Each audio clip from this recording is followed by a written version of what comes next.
For today's video, bad trip ang person dahil hindi tinanggap yung isa kong cheque sa post office pero wala pa rin tatalo sa init ng ulo ni Nilush. Pero bago ako umalis ay ito muna ang aming mga kaganapan at ayun nga si Nilush at busy at may kinakalkal na naman sa kanyang drawer.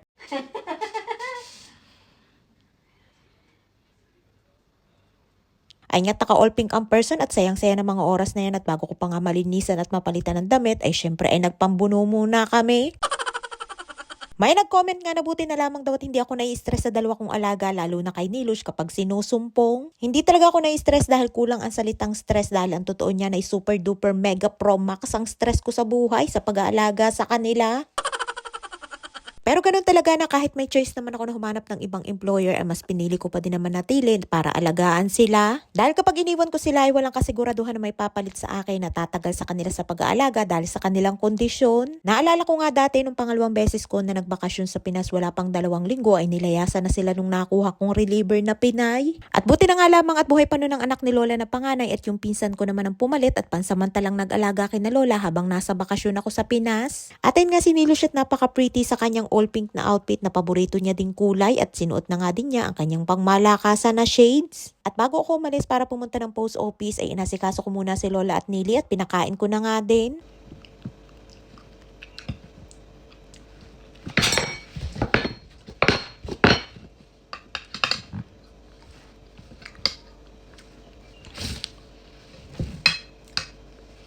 At ayun nga't bad trip na naman ang person at itinalisik na nga ang kanyang kutsara at minsan nga kapag wala sa mood si Nilush ay dinudok-dok pa niya ng kutsara ang kanyang plato. Nagalit nga dun sa inilagay ko na insaladang talong at ayaw niya daw nakainin yan. Ganun nga si Nili kapag bumabalik ang kanyang sakit may pagka-choosy din naman sa pagkain hindi katulad dati na talaga namang simot sarap. Palabas na nga ako niyan para pumunta ng post office at daladala ko nga din ang aking mahiwagang agala o trolley bag at diretso pag-grocery na nga din ako.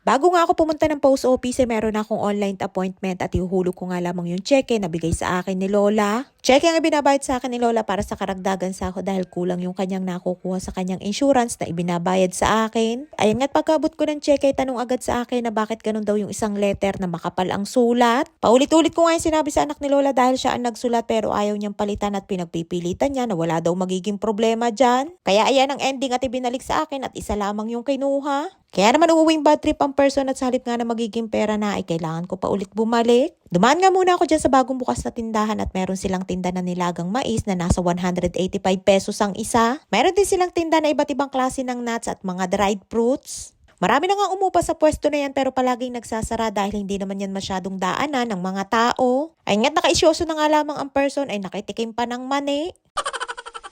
Mayroon din silang tinda na buko juice at nasa 375 pesos yan sa pera natin sa Pinas. Pagkatapos ko nga makaisyoso dyan ay dumiretso na nga ako din sa may Russian store at bibili naman ako ng maiulam at ng isda ni Lola. Buti na nga lamang at may naabutan ako na buto-buto ng karning baboy dahil tuwing pupunta ako dyan ay laging ubos. Nilaga nga ang ginagawa ko na luto dyan at paborito din yun ni Lola. At ibinili ko din si Lola ng fish fillet na nakababad sa oil at ready to eat na yan. Isang klase nga lamang ng isda ang aking binili dahil hindi available yung isa pang klase ng isda na gusto ni Lola. Bumili nga ako dyan ng dried mango with chili at meron nga din silang ibang flavor na may matcha at may chocolate pa.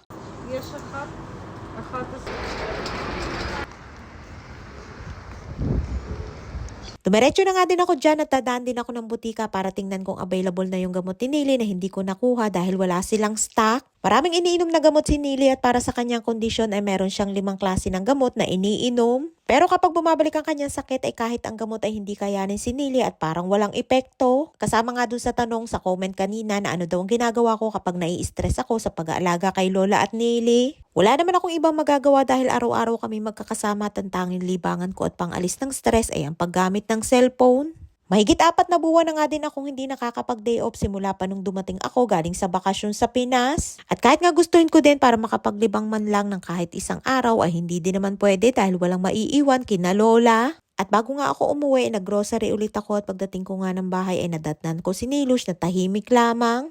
Ay nga't galing sa kwarto ni Lola at ngunguya-nguya pa at ibinigay ko nga yung kanyang tasa na may bulaklak at ang sabi ko'y itago. 2:00 nga na madaling araw ay nag-iiyak si Nili at gusto niya daw pumunta ng Tel Aviv sa Jabotinsky King George at teasing off at bibili daw siya ng ganang tasa na may bulaklak. Akala niya kasi nawala yung kanyang tasa na yan, yung pala inilagay sa kusina at ang makita ko nga ay sabi ko itago na kung saan niya kinuha. Napakaraming ang iba't ibang klase ng mga gamit ni Nili dito sa bahay at halos wala na nga mapaglagyan. Mahilig nga si Nili mag-ipon ng mga gamit at kahit nga mga basura na ay ayaw pang itapon. Lalo na nga nung bagong dating pa nga lamang ako dito sa kanila, punong-puno ng basura ang kanyang kwarto. At ayun nga hanggang sa mga kasulok-sulukan ay sari-sari ang mga nakatambak na gamit ni Nilos at halos wala na nga madaanan. Yung tipo na akala mo may mga patibong na kapag nasagi mo ay magbabagsakan lahat at gagawa ng ingay. Ay siya, hanggang dito lamang ating kwento for today's video at maraming po salamat sa inyong support at laging panonood. Mag-ingat po kayo palagi. And please follow and share Aqua Infinity Private Resort and Events Place and please subscribe to my YouTube channel.